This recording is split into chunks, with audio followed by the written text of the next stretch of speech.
இன்றைய முக்கிய செய்திகள். செங்கல்பட்டில் 400 கோடி ரூபாய் மதிப்பீட்டில் புதிய தொழிற்சாலை. ஸ்டாலின் முன்னிலையில் அமெரிக்க நிறுவனத்துடன் ஒப்பந்தம். கனமழையால் வெள்ளத்தில் தத்தளிக்கும் ஆந்திரா, தெலுங்கானா மாநிலங்கள். குடியிருப்புகளை தண்ணீர் சூழ்ந்ததால் பல்லாயிரக்கணக்கானோர் தவிப்பு. ஊழல் காரணமாகவே சத்ரபதி சிவாஜி சிலை உடைந்ததாக குற்றச்சாட்டு. மோடி மன்னிப்பு கோரியதை மராட்டியர்கள் ஏற்க மாட்டார்கள் என உத்தவ் தாக்கரே ஆவேசம். வணக்கம். வணக்கம். அமெரிக்க முன்னணி நிறுவனங்கள் தமிழ்நாட்டில் முதலீடு செய்ய இந்திய வம்சாவளியினர் வலியுறுத்த வேண்டும் என முதலமைச்சர் திரு மு.க. ஸ்டாலின் கேட்டுக்கொண்டுள்ள நிலையில், அமெரிக்காவில் செயல்படும் ஓமியம் நிறுவனம் செங்கல்பட்டு மாவட்டத்தில் 400 கோடி ரூபாய் மதிப்பீட்டில் புதிதாக தொழில் தொடங்குவது உறுதி செய்யப்பட்டுள்ளது. தமிழ்நாட்டிற்கு தொழில் முதலீடுகளை ஈர்க்க அமெரிக்கா சென்றுள்ள முதலமைச்சர் முன்னிலையில் சான் பிரான்சிஸ்கோ நகரில் இதற்கான ஒப்பந்தம் கையெழுத்தானது. எலக்ட்ரோலைசர்கள் உற்பத்தி மற்றும் பசுமை ஹைட்ரஜன் உற்பத்தி துறையில் முன்னணி நிறுவனமான ஓமியம் நிறுவனம் தொடங்க உள்ள ஆலையால் புதிதாக 500 பேருக்கு வேலைவாய்ப்பு உருவாகும் என்று தெரிவிக்கப்பட்டுள்ளது. பின்னர் புலம்பெயர் தமிழர்களுடன் கலந்துரையாடிய முதலமைச்சர், உழைப்பு, திறமை, தன்னம்பிக்கையால் அமெரிக்காவில் உள்ள இந்திய வம்சாவளியினர் உயர்ந்துள்ளதாக பெருமிதம் தெரிவித்தார். இந்தியாவிலேயே 2வது பெரிய பொருளாதாரமா தமிழ்நாடு இருக்கிறது தான் இதுக்கு காரணம். கடந்த 3 ஆண்டுகளா அதிகமா அமெரிக்க நிறுவனங்கள் தமிழ்நாட்டுக்கு வர தொடங்கியிருக்காங்க. இந்திய வம்சாவளி மக்களும் தமிழ்நாட்டில் முதலீடு செய்ய அமெரிக்க நிறுவனங்களை தூண்டணும்னு உங்களை உரிமையோடு கேட்டுக்கொள்ள விரும்புகிறேன்.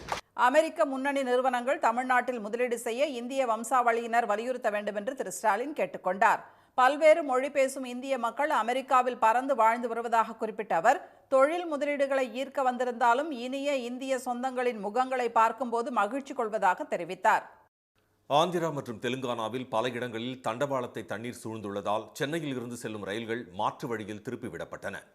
ஆந்திர மாநிலம் கிருஷ்ணா, குண்டூர், NTR மாவட்டங்களில் தொடர் மழையால் நீர்நிலைகள் நிரம்பி வழிகின்றன. 20 ஆண்டுகளில் இல்லாத அளவில் அதிக அளவு மழை பெய்ததால் விஜயவாடா நகரமே தண்ணீரில் தத்தளிக்கிறது. கனமழைக்கு நேற்று ஒரே நாளில் 10 பேர் பலியாகினர்.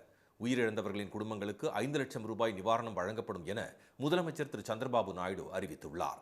தெலுங்கானாவில் இடைவிடாத மழையால் யாதாத்ரி, புவனகிரி மாவட்டத்தில் உள்ள அலேரு பெத்தா ஏரி கரை உடைந்து தண்ணீர் வெளியேறுகிறது. ஹைதராபாத்தில் உள்ள ஹுசைன் சாகர் ஏரிக்கு நீர்வரத்து அதிகரித்துள்ளது.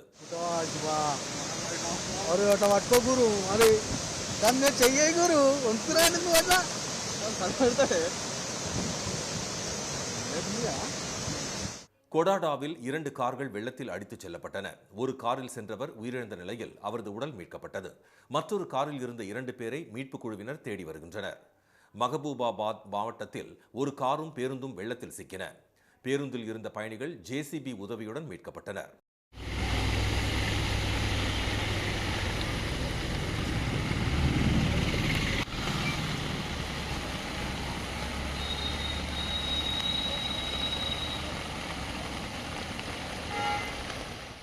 வாரங்கல் மாவட்டம் சிவ் நகரில் சாலைகளில் மழை வெள்ளம் பெருக்கெடுத்ததால் சுரங்கப்பாதை மூழ்கியது.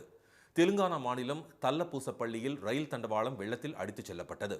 ராயணப்பாடு ரயில் நிலையத்தை தண்ணீர் சூழ்ந்ததால் ரயில் சேவை பாதிக்கப்பட்டது.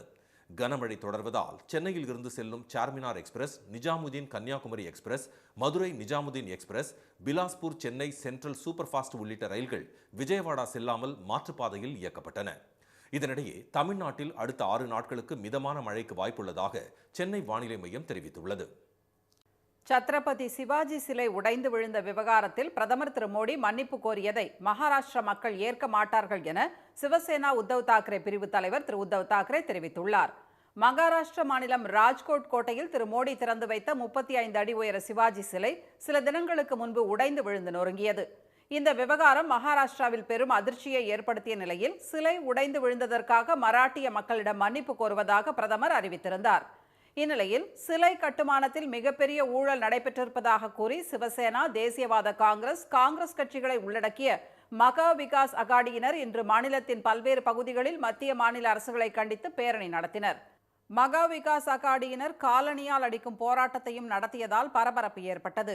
பிரம்மாண்டமான காலணிகளை கைகளில் ஏந்தியபடி சென்ற தொண்டர்கள் முதலமைச்சர் திரு ஏக்நாத் ஷிண்டே, துணை முதலமைச்சர் திரு அஜித் பவார் உள்ளிட்டோர் படங்களை காலணியால் அடித்து எதிர்ப்பை தெரிவித்தனர்.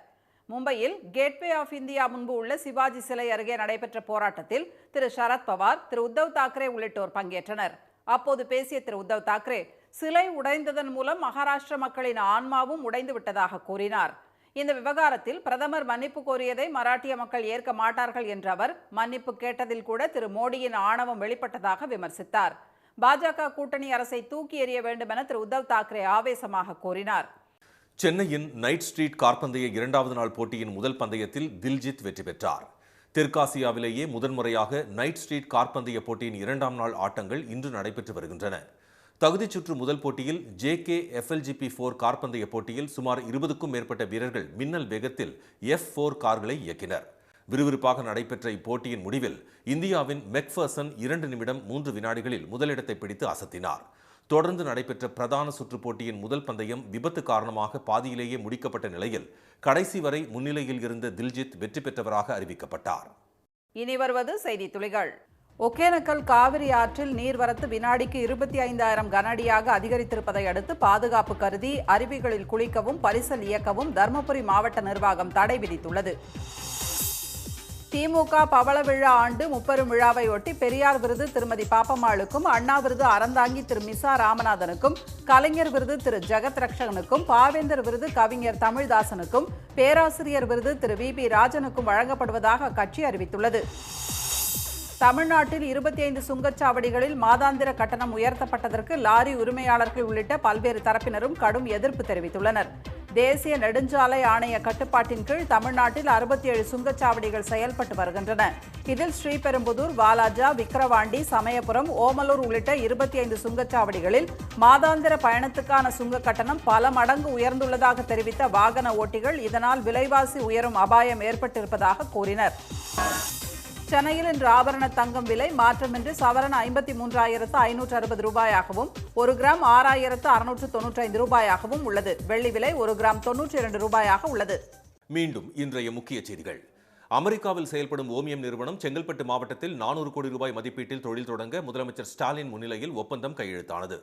ஆந்திரா மற்றும் தெலுங்கானாவில் பல இடங்களில் தண்டவாளங்களை மழை வெள்ளம் சூழ்ந்துள்ளதால் சென்னையில் இருந்து செல்லும் ரயில்கள் மாற்றுப்பாதையில் திருப்பிவிடப்பட்டன. இத்துடன் இந்த செய்திகள் நிறைவடைகின்றன. மீண்டும் சன் டிவியில் செய்திகள் காலை 7:30 மணிக்கு. செய்திகளை உடனுக்குடன் தெரிந்து கொள்ள QR கோடை ஸ்கேன் செய்து சன் நியூஸ் வாட்ஸ்அப் சேனலில் இணைந்திருங்கள். வணக்கம். வணக்கம்.